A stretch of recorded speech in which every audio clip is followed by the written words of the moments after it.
Wafam karasi hairam laga Tomtin mahaki kada changba hauki. Lilina maningdagi tapna nangna project shida thawai yauri base merida laman khumba pambagini haibase ai khangdaba nate. Tomtin Lili gi wafam do tabada ngakladuna maningda onthoraklaga Lili da yengai.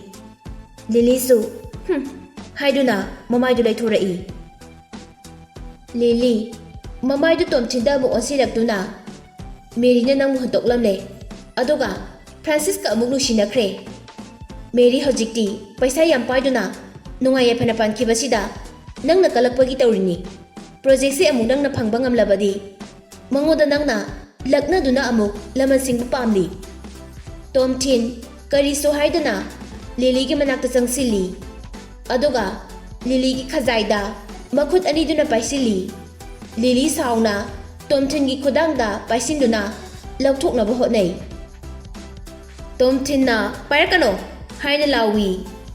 Tomtin gi asigumba matawduda Lili kiraduna paisiliba makhutu tapna amuk thadorai. Lili gi mamai manakta changsinduna Tomtin na Lili migi wakhalda kari khali haibase kharasu khangma ngamo aduga aidi nang dangnane phattaba wakhalda khanba mido aidi nate aigidi only one night. Wahai kharasi hairaga Tomtin na Lili gi machimbalda kiss tawi. Lili na sawba phok nang dringaida amuk thadoi aduga mamai phatlai thoklaga mahaki roomda changki. Tomtin gi matungda Lili na masin thiduna sairaga lehawado mahak su tai. Tomtin su nganglibadu taningdaba phawduna thongdu losili churup chanduna chair amada mukham thai. Kaya da hipasing libanu pino aina asuk yamona honaraga kari su singthabide hawjikbu Mary ga iga kari mari leinarige ngahana loina khrabu afam dubo hanjan adum palai. Hoi ai maga tumina badi yamna pami mahagi patak tobo khwang figure na kaya da tariba masjibal marola ma tholiba mahawdi Joyce tauna thumlamni. Tomtin na Lili gi hakchangi parsingda thengkiba mafamsingdo loina ningsingai.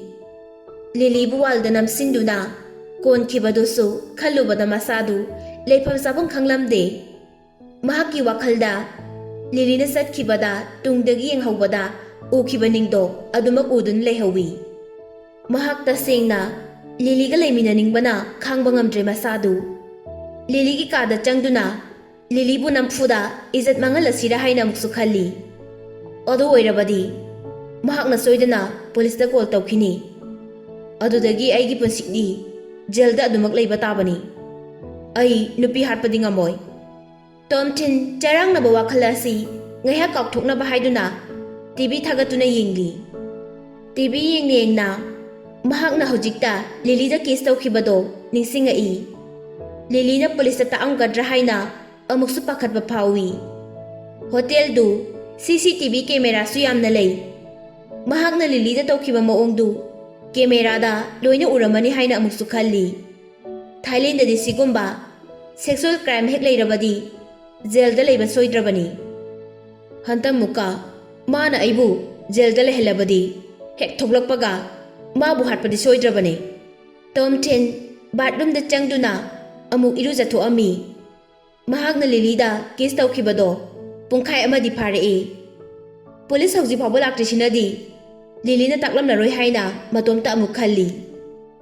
Irujaba loirba matung Tomtin TV ngehak yenglamlaga adum tumthakre.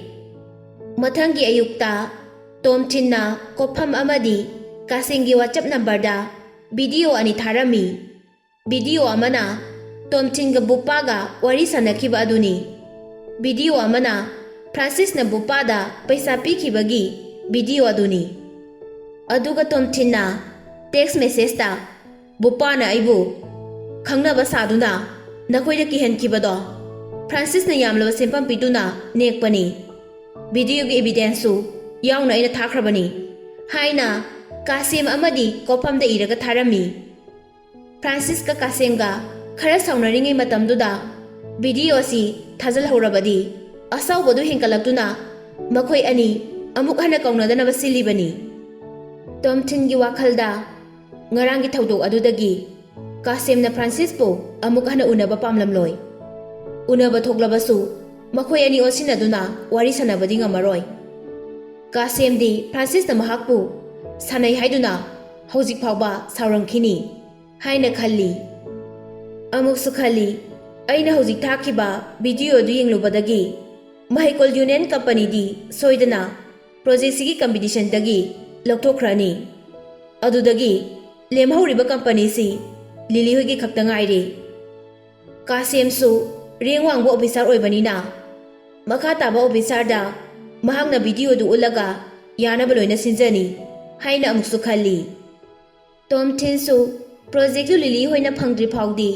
ꯀꯥꯁꯦꯝꯒ ꯊꯦꯡꯅꯕ ꯄꯥꯝꯗꯦ꯫ ꯃꯁꯛ ꯎꯠꯂꯨꯔꯕꯗꯤ ꯅꯤꯡꯁꯤꯡꯂꯨꯔꯒ ꯑꯃꯨꯛ ꯁꯥꯎꯅꯤꯡꯉꯛꯄꯁꯨ ꯌꯥꯏ ꯈꯟꯗꯨꯅ ꯄ꯭ꯔꯣꯖꯦꯛꯁꯦ ꯐꯪꯂꯕ ꯃꯇꯨꯡ ꯉꯔꯥꯡꯒꯤ ꯃꯤꯇꯤꯡꯗꯨ ꯑꯩꯅ ꯁꯤꯟꯈꯤꯕꯅꯤ ꯍꯥꯏꯕ ꯈꯪꯂꯕꯁꯨ ꯑꯩꯈꯣꯏ ꯑꯅꯤꯃꯨꯛ ꯌꯥꯁꯤꯟꯅꯗꯨꯅ ꯁꯦꯀ꯭ꯔꯦꯠ ꯑꯣꯏꯅ ꯊꯝꯈ꯭ꯔꯁꯤ ꯍꯥꯏꯕꯗ ꯀꯥꯁꯦꯝꯁꯨ ꯁꯣꯏꯗꯅ ꯌꯥꯔꯛꯀꯅꯤ꯫ ꯃꯁꯤꯗ ꯃꯍꯥꯛꯅ ꯐ꯭ꯔꯥꯟꯁꯤꯁꯀ ꯑꯃꯨꯛ ꯍꯟꯅ ꯌꯥꯁꯤꯟꯅꯗꯨꯅ ꯊꯕꯛ ꯃꯈꯥ ꯆꯠꯊꯈ꯭ꯔꯕꯗꯤ ꯉꯔꯥꯡ ꯃꯈꯣꯏ ꯑꯅꯤ ꯒꯦ ꯕꯥꯔꯗ ꯎꯅꯈꯤꯕ ꯚꯤꯗꯤꯑꯣꯗꯨ ꯊꯥꯖꯤꯟꯗꯨꯅ ꯃꯍꯥꯛꯄꯨ ꯀꯤꯍꯟꯒꯅꯤ꯫ ꯑꯣꯏꯅꯤꯡꯕ ꯑꯣꯏꯖꯁꯅꯨ, ꯐ꯭ꯔꯥꯟꯁꯤꯁꯅ ꯄ꯭ꯔꯣꯖꯦꯛꯁꯦ ꯁꯨꯛꯐꯪ ꯐꯪꯍꯜꯂꯣꯏ꯫ ꯉꯥꯏꯍꯥꯛ ꯂꯩꯔꯕ ꯃꯇꯨꯡ ꯀꯣꯞꯐꯝꯅ ꯇꯣꯝꯊꯤꯟꯗ ꯀꯣꯜ ꯇꯧꯔꯛꯏ꯫ ꯇꯣꯝꯊꯤꯟꯅ ꯀꯣꯜꯗꯨ ꯔꯤꯁꯤꯞ ꯇꯧꯏ꯫ ꯀꯣꯞꯐꯝꯅ ꯇꯣꯝꯊꯤꯟ, ꯅꯪ ꯚꯤꯗꯤꯑꯣꯗꯣ ꯀꯃꯥꯏꯅ ꯅꯝꯂꯤꯅꯣ?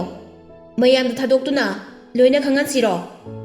ꯇꯣꯝꯊꯤꯟꯅ ꯈꯪꯍꯟꯈꯤꯅꯨ ꯀꯅꯥꯝꯇꯗ, ꯃꯇꯥꯡ ꯆꯥꯔꯒ ꯃꯤꯌꯥꯝ ꯈꯪꯅꯕ ꯁꯣꯁꯤꯌꯦꯜ ꯃꯤꯗꯤꯌꯥꯗ ꯊꯥꯗꯣꯛꯁꯤ꯫ ꯄ꯭ꯔꯣꯖꯦꯛꯁꯦ ꯑꯩꯈꯣꯏꯅ ꯐꯪꯂꯕꯗꯤ ꯊꯥꯗꯣꯛꯇ꯭ꯔꯕꯁꯨ ꯀꯩꯁꯨ ꯀꯥꯏꯗꯦ꯫ ꯑꯁꯨꯝꯅ ꯃꯈꯣꯏ ꯑꯅꯤ ꯋꯥꯔꯤ ꯁꯥꯟꯅꯔꯕ ꯃꯇꯨꯡ ꯐꯣꯟ ꯊꯝꯅꯈ꯭ꯔꯦ꯫ ꯀꯥꯁꯦꯝꯗꯤ ꯀꯣꯜꯁꯨ ꯇꯧꯔꯛꯇꯦ, ꯃꯦꯁꯦꯖꯁꯨ ꯔꯤꯄ꯭ꯂꯥꯏ ꯄꯤꯔꯛꯇꯦ꯫ ꯇꯣꯝꯊꯤꯟ ꯍꯣꯇꯦꯜ ꯑꯃꯗ ꯕ꯭ꯔꯦꯛꯐꯥꯁ ꯆꯥꯔꯕ ꯃꯇꯨꯡ ꯂꯝꯕꯤꯗ ꯋꯥꯀꯤꯡ ꯑꯣꯏꯅ ꯃꯈꯣꯡꯅ ꯆꯠꯂꯤ꯫ ꯄꯨꯡ 9 ꯇꯥꯔꯛꯄ ꯑꯗꯨꯋꯥꯏꯗ ꯇꯣꯝꯊꯤꯟꯒꯤ ꯐꯣꯟꯗ ꯃꯦꯁꯦꯖ ꯑꯃ ꯂꯥꯛꯏ꯫ ꯌꯦꯡꯂꯨꯕꯗ ꯂꯤꯂꯤꯒꯤ ꯑꯣꯏꯔꯝꯃꯤ꯫ ꯃꯦꯁꯦꯖꯇꯨꯗ ꯇꯣꯝꯊꯤꯟ, ꯐ꯭ꯔꯥꯟꯁꯤꯁꯇꯣ ꯉꯁꯤ BPTꯗ ꯆꯠꯈꯤꯕꯅꯤ꯫ ꯃꯅꯨꯡꯗ ꯀꯥꯁꯦꯝꯅ ꯎꯅꯁꯤ ꯌꯥꯗꯦ ꯍꯥꯏ꯫ ꯍꯧꯖꯤꯛꯐꯥꯎ ꯐ꯭ꯔꯥꯟꯁꯤꯁꯇꯣ ꯍꯜꯂꯛꯇꯕꯤꯗ ꯃꯅꯨꯡꯗ ꯐꯝꯂꯒꯅꯦ ꯀꯥꯁꯦꯝꯕꯨ ꯉꯥꯏꯔꯤ ꯍꯥꯏ꯫ ꯇꯣꯝꯊꯤꯟꯅ ꯂꯤꯂꯤꯁꯦ ꯃꯁꯥ ꯈꯛꯇꯒꯤ ꯈꯜꯂꯗꯤ ꯑꯩꯒ ꯂꯩꯃꯤꯟꯅꯕ ꯇꯟꯕꯗꯒꯤ ꯉꯍꯥꯟꯅ ꯄ꯭ꯔꯣꯖꯦꯛꯁꯦ ꯇꯣꯛꯈ꯭ꯔꯗꯕꯅꯦ꯫ ꯑꯗꯨꯒ ꯑꯃꯅ ꯀꯥꯁꯦꯝꯅ ꯐ꯭ꯔꯥꯟꯁꯤꯁꯄꯨ ꯎꯅꯕ ꯌꯥꯗ꯭ꯔꯤꯕ ꯑꯁꯤꯅꯗꯤ ꯐ꯭ꯔꯥꯟꯁꯤꯁꯇꯤ ꯒꯦꯝ ꯑꯣꯚꯔ ꯇꯥꯔꯗꯕꯅꯤ꯫ ꯉꯥꯏꯍꯥꯛ ꯂꯩꯔꯒ ꯂꯤꯂꯤꯒꯤ ꯃꯦꯁꯦꯖ ꯑꯃꯃꯨꯛ ꯂꯥꯛꯏ꯫ ꯐ꯭ꯔꯥꯟꯁꯤꯁꯅ ꯃꯇꯝ ꯁꯥꯡꯅ ꯉꯥꯏꯔꯕꯁꯨ ꯀꯥꯁꯦꯝꯅ ꯎꯅꯁꯤ ꯍꯥꯏꯕ ꯌꯥꯗ꯭ꯔꯦ꯫ ꯌꯥꯕꯒꯤ ꯃꯍꯨꯠꯇ ꯃꯍꯥꯛꯄꯨ ꯒꯥꯔꯗꯁꯤꯡꯅ ꯃꯄꯥꯟ ꯐꯥꯎ ꯄꯨꯊꯣꯔꯛꯇꯨꯅ ꯆꯠꯍꯟꯈ꯭ꯔꯦ꯫ ꯄꯨꯡ 11 ꯈꯔ ꯍꯦꯜꯂꯛꯄ ꯑꯗꯨꯋꯥꯏꯗ ꯑꯃꯨꯛ ꯂꯤꯂꯤꯒꯤ ꯃꯦꯁꯦꯖꯇ ꯀꯥꯁꯦꯝꯅ ꯑꯩꯈꯣꯏꯒꯤ ꯀꯝꯄꯅꯤꯒꯤ ꯃꯦꯝꯕꯔꯁ ꯂꯣꯏꯅꯕ ꯑꯃꯨꯛ ꯍꯟꯅ ꯂꯥꯛꯑꯣ ꯍꯥꯏꯔꯛꯑꯦ꯫ ꯉꯥꯏꯍꯥꯛ ꯂꯩꯔꯕ ꯃꯇꯨꯡ ꯀꯣꯞꯐꯝꯅ ꯀꯣꯜ ꯇꯧꯔꯛꯇꯨꯅ ꯇꯣꯝꯊꯤꯟ, ꯀꯥꯁꯦꯝꯒꯤ ꯋꯥꯈꯜꯗꯣ ꯍꯧꯖꯤꯛꯇꯤ ꯍꯣꯡꯈ꯭ꯔꯦ꯫ ꯅꯈꯣꯏꯒꯤ ꯀꯝꯄꯅꯤꯗ ꯑꯣꯏꯅ ꯀꯟꯇ꯭ꯔꯦꯛꯁꯦ ꯄꯤꯔꯅꯤ ꯍꯥꯏꯈ꯭ꯔꯕꯅꯦ꯫ ꯍꯣꯔꯦꯟ ꯅꯨꯡꯊꯤꯜ ꯂꯤꯂꯤ ꯍꯣꯏꯒ ꯎꯅꯗꯨꯅ ꯀꯣꯄꯔꯦꯠ ꯇꯧꯕꯒꯤ ꯁꯥꯏꯟ ꯇꯧꯅꯕ ꯍꯧꯔꯅꯤ ꯍꯥꯏꯈ꯭ꯔꯕꯅꯦ꯫ ꯇꯣꯝꯊꯤꯟ ꯃꯍꯥꯛꯅ ꯁꯤꯟꯈꯤꯕ 3ꯁꯨꯕ ꯄ꯭ꯂꯥꯟ ꯑꯗꯨꯁꯨ ꯃꯥꯏ ꯄꯥꯛꯂꯦ ꯍꯥꯏꯅ ꯈꯟꯖꯩ꯫ ꯍꯣꯔꯦꯟ ꯁꯥꯏꯟ ꯍꯦꯛ ꯇꯧꯈ꯭ꯔꯕ ꯃꯇꯨꯡ ꯐ꯭ꯔꯥꯟꯁꯤꯁꯄꯨ ꯑꯃꯨꯛ ꯀꯔꯦꯝꯅꯗꯨꯅ ꯁꯥꯎꯍꯟꯒꯦ ꯍꯥꯏꯅ ꯈꯜꯂꯤ꯫ ꯅꯨꯃꯤꯠꯇꯨꯒꯤ ꯅꯨꯡꯊꯤꯜꯗ ꯂꯤꯂꯤ ꯃꯍꯥꯛꯀꯤ ꯄ꯭ꯔꯣꯖꯦꯛ ꯇꯤꯝ ꯈꯔꯒ ꯂꯣꯏꯅꯅ BPT ꯒ꯭ꯔꯨꯞꯀ ꯎꯅꯗꯨꯅ ꯀꯣꯄꯔꯦꯠ ꯇꯧꯕꯒꯤ ꯁꯥꯏꯟ ꯇꯧꯅꯔꯝꯃꯤ꯫ ꯁꯥꯏꯟ ꯇꯧꯔꯤꯕ ꯑꯁꯤꯅ ꯐꯥꯏꯅꯦꯜ ꯑꯣꯏꯗ꯭ꯔꯕꯁꯨ ꯀꯝꯄꯅꯤ ꯑꯅꯤ ꯑꯗꯨꯒꯤ ꯃꯔꯛꯇ ꯃꯔꯤ ꯑꯃꯗꯤ ꯆꯦꯠꯅ ꯂꯩꯍꯜꯂꯤꯕꯅꯤ꯫ ꯀꯟꯇ꯭ꯔꯦꯛ ꯑꯗꯨꯒꯤ ꯗꯤꯇꯦꯜꯁ ꯄꯨꯝꯕ ꯋꯥꯇꯔ ꯐꯦꯁꯇꯤꯚꯦꯜ ꯂꯣꯏꯔꯕ ꯃꯇꯨꯡ ꯅꯨꯃꯤꯠ 8 ꯆꯪꯅ ꯑꯃꯨꯛ ꯈꯟꯅꯔꯁꯤ ꯍꯥꯏꯅ ꯋꯥꯔꯦꯞ ꯇꯥꯈ꯭ꯔꯦ꯫ ꯀꯟꯇ꯭ꯔꯦꯛ ꯄꯨꯝꯕ ꯐꯥꯏꯅꯦꯂꯥꯏꯖ ꯇꯧꯔꯕ ꯃꯇꯨꯡ ꯐꯣꯔꯃꯦꯜ ꯀꯟꯇ꯭ꯔꯦꯛ ꯑꯃꯨꯛ ꯁꯥꯏꯟ ꯇꯧꯅꯗꯧꯔꯤꯕꯅꯤ꯫ ꯐꯣꯔꯃꯦꯜ ꯀꯟꯇ꯭ꯔꯦꯛ ꯑꯁꯤ ꯁꯥꯏꯟ ꯇꯧꯅꯔꯕꯗꯤ BPT ꯒ꯭ꯔꯨꯞꯇꯒꯤ ꯇꯦꯛꯁꯇꯥꯏꯜꯒꯤ ꯑꯥꯏꯇꯦꯝꯁꯤꯡ ꯂꯤꯂꯤꯒꯤ ꯀꯝꯄꯅꯤꯗ ꯊꯥꯗꯕ ꯍꯧꯔꯛꯑꯗꯕꯅꯤ꯫ ꯂꯤꯂꯤꯅ ꯇꯣꯝꯊꯤꯟꯗ ꯁꯥꯏꯟ ꯇꯧꯔꯦ ꯍꯥꯏꯅ ꯃꯦꯁꯦꯖ ꯍꯦꯛ ꯊꯥꯔꯛꯄꯒ ꯇꯣꯝꯊꯤꯟ, ꯐ꯭ꯔꯥꯟꯁꯤꯁ ꯑꯃꯗꯤ ꯃꯦꯔꯤ ꯍꯣꯏꯅ ꯂꯩꯔꯤꯕ ꯍꯣꯇꯦꯜꯗꯨꯗ ꯂꯥꯛꯏ꯫ ꯂꯤꯂꯤꯅ ꯍꯥꯏꯔꯛꯄꯒꯤ ꯃꯇꯨꯡ ꯏꯟꯅ ꯅꯨꯡꯊꯤꯜꯗ ꯃꯍꯩꯀꯣꯜ ꯌꯨꯅꯤꯌꯟ ꯀꯝꯄꯅꯤꯒꯤ ꯃꯦꯝꯕꯔꯁꯤꯡ ꯍꯣꯇꯦꯜ ꯃꯅꯨꯡꯗ ꯂꯣꯏꯅ ꯃꯤꯇꯤꯡ ꯇꯧꯗꯨꯅ ꯂꯩꯔꯝꯒꯅꯤ ꯍꯥꯏꯕꯁꯤ ꯇꯣꯝꯊꯤꯟꯅ ꯈꯪꯏ꯫ ꯐ꯭ꯔꯥꯟꯁꯤꯁꯁꯨ apangba amadi nattabanina BPT group ka Lily hoigi company ga sign taunaba hore haibasi khanglibani. Francis ti Kasim khakta nattaba atopa officer masa kharada paisa piduna aronba pau piraknaba kaya amasu lei. Tomchinna mahaka bupaga paisa pinabagi video adu Kasim da thajin baduna loina sohelibani haibasu mahaksu khangi. Somdana Tomchin taxi tongna wakhan khali ngarang tawkhiba meeting du aina sinbani haibasi Francis na khanglaklabadi kamdoba as khangninga khangja sanuda Kasim na mahaka amuka na unasi haibadasu yara aroi call tawrabasu kaisu paibira oi. Tomchin Francis na leiriba hotel mapaduda taxi khambanduna hotel juda sangai hotel adugi mathakta kadabida makhagi achauba lobby da phamduna makoibu kumtharakpa ngairi. Matam ikui kuidana Francis Mary amadi members loinama tapna elevator dagi thoglai. Francis amadi Mary na mang thaduna lai. Francis yengbada mut yam nungai taba mali. Francis su Tomchin na phamdaga leibado ure mamaido ikaiba amadi sauningbaga loinana Tomchin di yengai. Mary di mahakna wazaw ngangkhiba mayamduga ikaiba hemanduna makhada nonthaki. Tomchin noklaga makhut thangkatuna Francis noigi team singse celebration party tawba chaliro. Francis mamido sangkalaga Tomchin thawrang pumnamaksi nang asilira kaino Francis nang haiduba ai bap tade phajana hayune. Francis yam sauna maya mathak makha chiktuna Tomchin aiga bupaga unabagi video namlibadu nang natra aduga ngarangi Kasim gi meeting du su nangna pumna maksin banatra.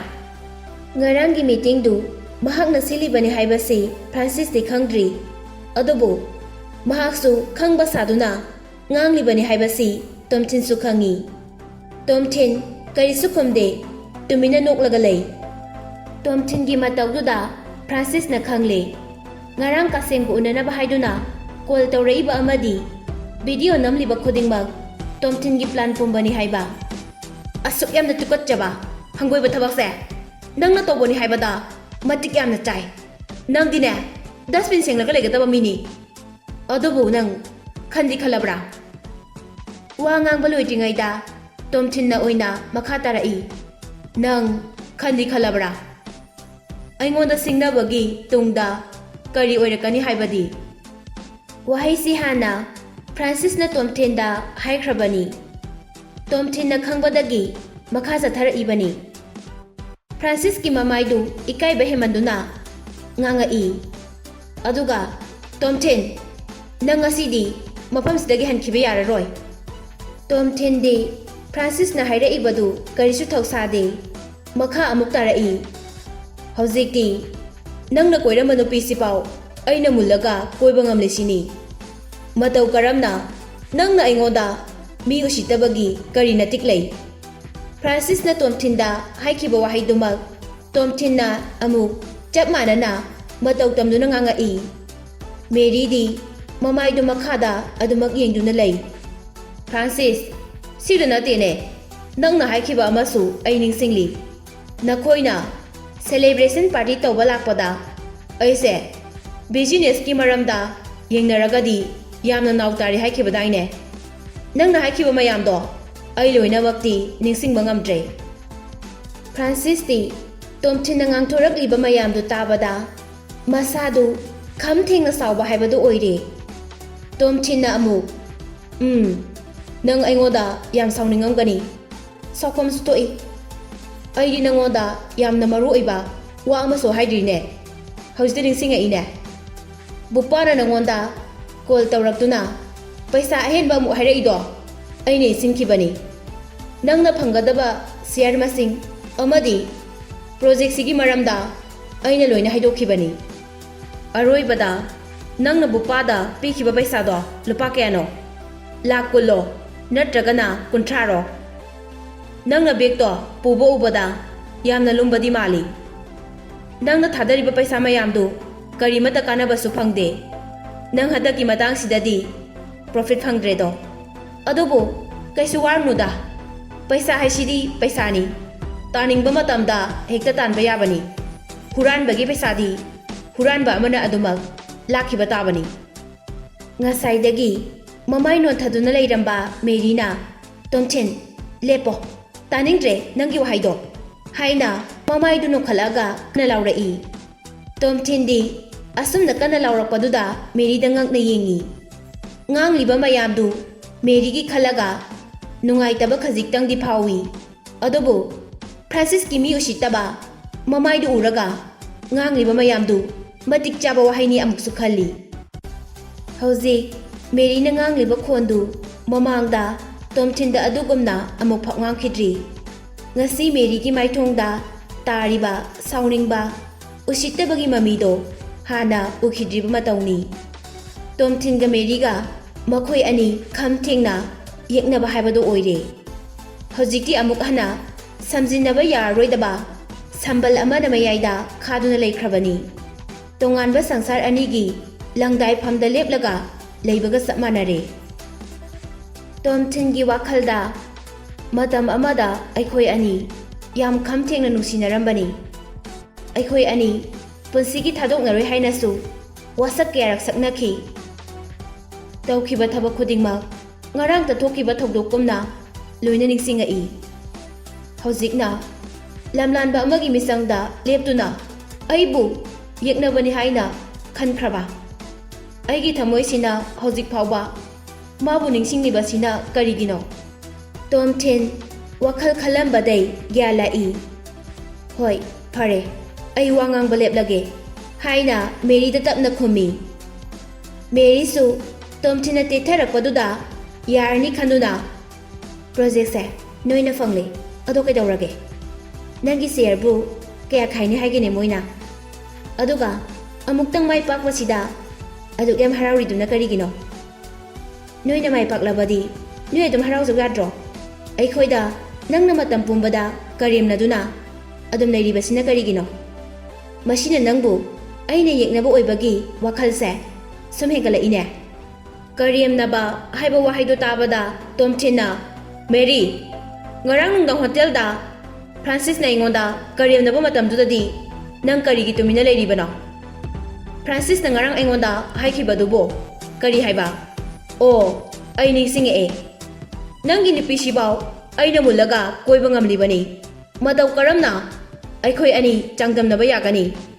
ꯕꯤꯖꯤꯅꯦꯁꯀꯤ ꯃꯔꯝꯗꯗꯤ ꯅꯪꯗꯤ ꯌꯥꯝ ꯅꯥꯎ ꯇꯥꯔꯤ ꯇꯣꯝꯊꯤꯟꯅ ꯑꯆꯨꯝꯕ ꯂꯣꯏꯅ ꯍꯥꯏꯔꯛꯄꯗꯨꯗ ꯃꯦꯔꯤ ꯃꯃꯥꯏꯗꯣ ꯁꯥꯎꯔꯝꯕꯗꯩ ꯑꯃꯨꯛ ꯏꯀꯥꯏꯔꯛꯏ ꯏꯀꯥꯏꯗꯕ ꯁꯥꯗꯨꯅ ꯍꯣꯏ ꯐꯔꯦ ꯍꯟꯗꯛꯀꯤꯁꯤꯗꯤ ꯅꯪꯅ ꯃꯥꯏ ꯄꯥꯛꯂꯦ ꯃꯇꯨꯡ ꯇꯥꯔꯛꯄ ꯀꯝꯄꯤꯇꯤꯁꯟꯗ ꯑꯃꯨꯛ ꯌꯦꯡꯅꯔꯁꯤ ꯍꯥꯏꯔꯒ ꯅꯣꯛꯁꯤꯟꯅꯩ ꯇꯣꯝꯊꯤꯟ ꯉꯁꯤꯗꯤ ꯃꯦꯔꯤꯒ ꯆꯞ ꯆꯥꯅ ꯉꯥꯡꯅꯔꯒꯦ ꯈꯜꯂꯤ ꯋꯥ ꯉꯥꯡꯕ ꯍꯧꯔꯛꯄꯒ ꯐ꯭ꯔꯥꯟꯁꯤꯁꯅ ꯇꯣꯝꯊꯤꯟ ꯋꯥ ꯉꯥꯡꯅꯤꯡꯕ ꯂꯩꯔꯁꯨ ꯑꯩꯉꯣꯟꯗ ꯉꯥꯡꯉꯣ ꯅꯨꯄꯤꯗ ꯋꯥꯖꯥꯎ ꯉꯥꯡꯗꯨꯅ ꯀꯤꯍꯜꯂꯤꯕ ꯍꯥꯏꯗꯨꯔꯣ ꯅꯪꯒꯤꯁꯦ ꯅꯠꯇ꯭ꯔꯒ ꯑꯃꯨꯛꯇꯪ ꯆꯥꯡ ꯌꯦꯡꯊꯣꯛꯅꯁꯤ ꯍꯥꯏꯕ꯭ꯔꯣ ꯇꯣꯝꯊꯤꯟ ꯐ꯭ꯔꯥꯟꯁꯤꯁꯅ ꯉꯥꯡꯊꯣꯔꯛꯂꯤꯕ ꯋꯥꯍꯩꯗꯨꯗ ꯅꯣꯛꯏ ꯐ꯭ꯔꯥꯟꯁꯤꯁ ꯈꯠꯅꯕꯗꯗꯤ ꯅꯪꯗꯤꯅꯦ ꯑꯩꯒ ꯂꯝꯕ ꯄꯥꯕꯗꯤ ꯌꯥꯈꯤꯔꯣꯏꯍꯦ ꯅꯪꯗꯤ ꯑꯩꯒꯤ ꯃꯥꯡꯗ ꯃꯤꯀꯨꯞ ꯑꯃ ꯐꯥꯎꯕ ꯂꯦꯞꯄ ꯉꯝꯃꯣꯏ ꯀꯤꯛ ꯑꯃꯗꯅꯦ ꯅꯊꯕꯥꯛꯇꯣ ꯏꯄꯨꯝ ꯍꯧꯒꯅꯤ ꯇꯣꯝꯊꯤꯟ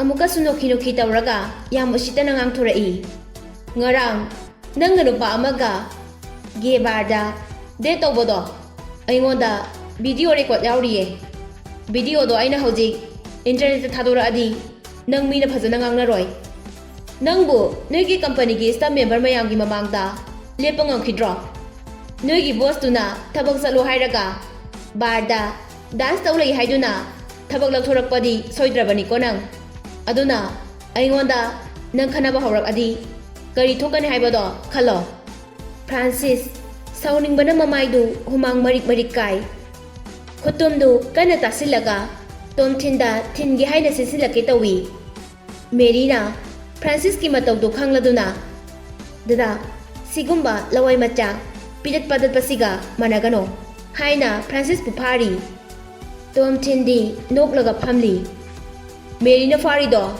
Ay nang amni khangbagini ne. Nang inakta changlaktabana hena fani. Ay na fura adibo ko. Manungi saru sayang do pungtik tekani. Tom Chin hagolaktuna nokhi tauraga chatkre. Mamai amuk leithuraktuna. Bye Francis. Makhol tapna. Bye X. Francis amadi Mary Tom Chin da prok chakna yengduna lehawi.